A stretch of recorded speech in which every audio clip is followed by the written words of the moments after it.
Alright, so we've got another challenge lock.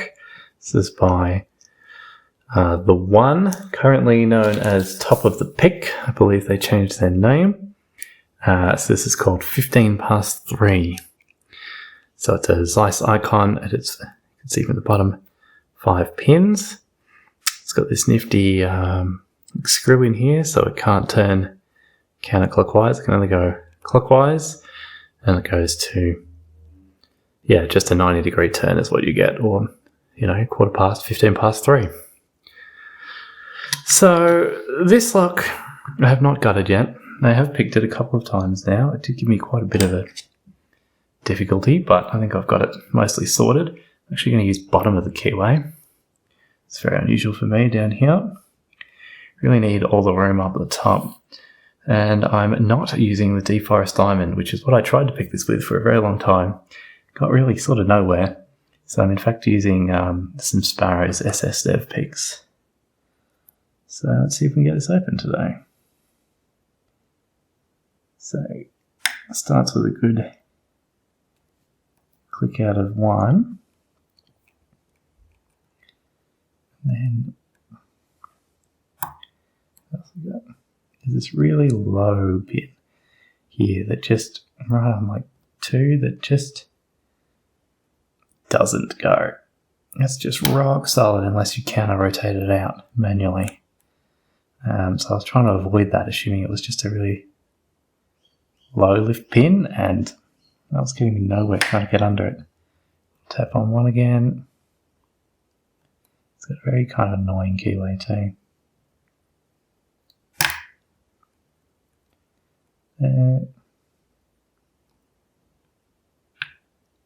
Alright. Tap on 5 and a bit of a counter rotate.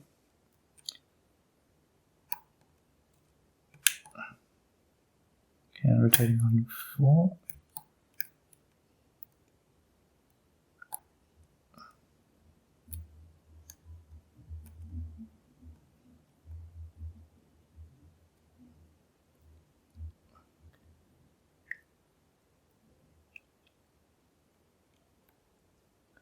Feels like I'm slipping off this one here. 2. More on 2. Might be done. 3, 4. Now 5 is hard to get under, so I'm going to try using this thinner one.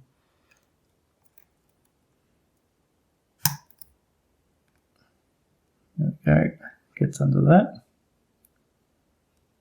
And then gently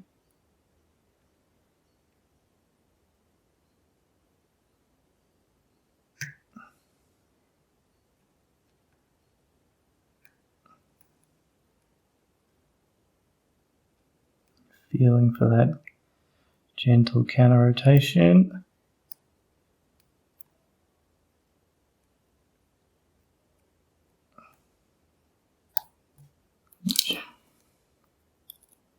I think I can feel a number 1 now. Got number 1, lost our false set completely. Back on the back.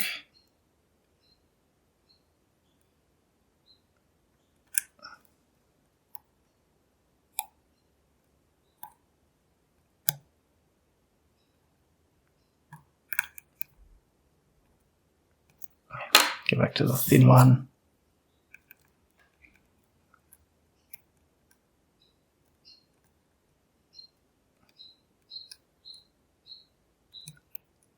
The fatter one does fit, but it gets very stuck on the warding. The thin one really helps make the feedback a little clearer. There we go. And there we are, pushing as hardly as we can to 15 past 3. Okay, let us. So you can see that log's now moved to there, so it's free to move up to there. So let's take this screwdriver, bring this in here. I will try and gut it without the key, and we'll give that a look at the end. Alright, so this must screw out. Yep. Put that up there. Yep, that's going to slide now. Alright, so we're going to need a follow-up. Should have checked. That looks like that's probably the right size. Definitely going to need a shim for that. Some tweezers. Sorry, making all the noise. Alright, one shim. Get that down in there nicely. And let's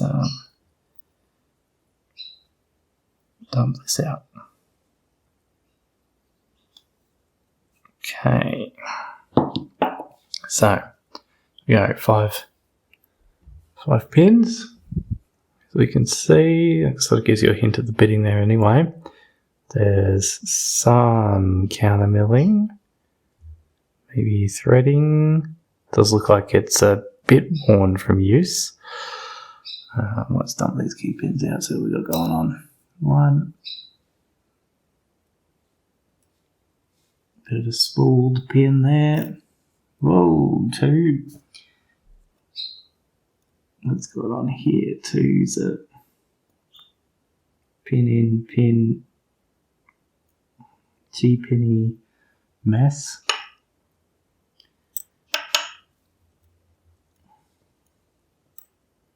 Should be using the tweezers for this.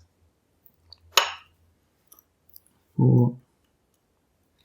Deeply spooled. Yeah, so lots of overset traps, which was really what I thought I was catching earlier on when I was picking this on pin 2. But it was not. Jesus, that's thin. Oof. So, yeah, you can see this has got a hole in it. And then we can pick this up. This would, oh Jesus, it's tiny, sit inside that like so. Then this piece is free to get caught and give you a really deep set if that oversets. So go pin in pin, key pin there. Some nice spools on those. We'll get a closer look later. Let's get the shim out of the way. Alright, what do we got in the way of driver pins? Keep them there. We have driver pin number. Whoa, Jesus Christ. Alright, so that is that way. Master wafer at the end there. It's under a reasonable amount of spring tension too. Is that it? Yep, more floating pin in pin. Master wafer type deal at the end. I wonder if I'm having difficulty with this one. Okay, nice deep spool on 2, which is what I had to manually counter rotate out of. Got a very thin lip on that, which just makes sense. So it's like another pin in pin mess. Another tiny master wafer. And oops, we forgot to get the spring out from 2. Spring on 2, varying springs.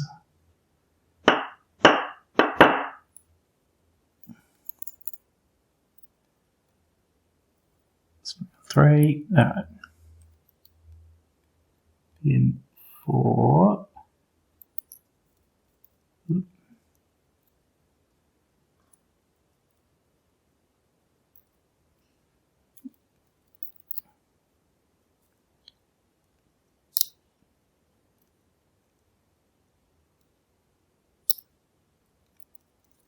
Nope.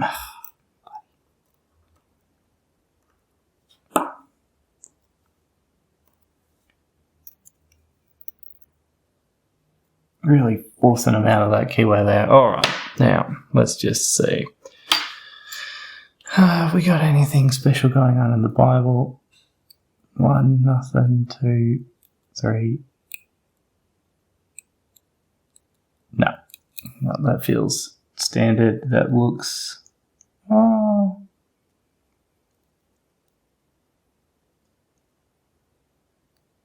yeah, maybe there's a bit of a, I don't know. Hard to tell. I think there's some, might have been some milling on, yeah, there's some slight modifications in the core there, but I think that it's mostly worn out. I can see some like drill marks on the top here, which would indicate maybe it was threaded, but I think they've just sort of worn down with time, perhaps. I'm not sure how old this lock is, but all right. So, having a better look at these, let me try and steadily position that. So we've got this pin-in-pin sliding mechanism here, deep T-pin blast away so the springs don't get caught, this deep spool with that really fine lip that catches on, yeah, that catches on that counter milling. Then we've got another pin-in-pin slidey deep spoolie job. This nice thin one here, or like a mushroom pin. Must have been that way. And then this that slots inside that as well. So lots of pin-in-pin, so that'll give you a deep, like T-pin action when you set it to there, which I definitely felt early on when I touched that one.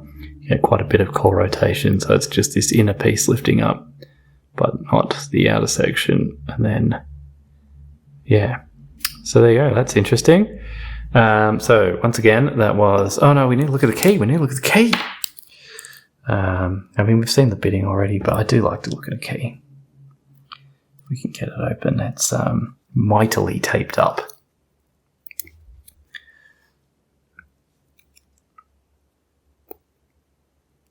Yeah, we won't know if it works though, because we've already pulled it all the way apart, which was dumb.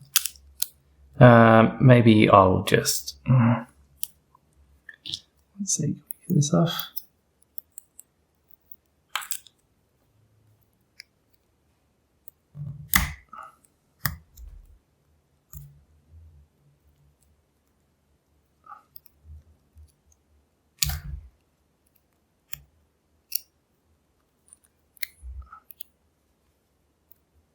Alright, when you're mummifying a key, try to use slightly less tape than this. There's my suggestion.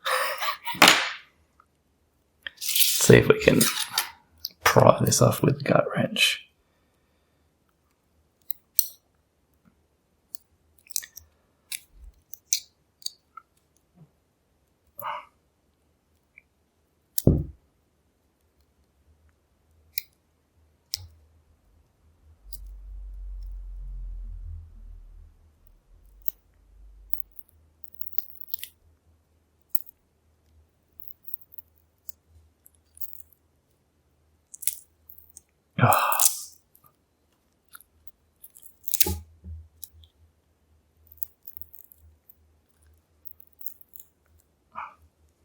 Like, getting into the key doesn't have to be as hard as getting into the lock. It just needs to, like, not come off.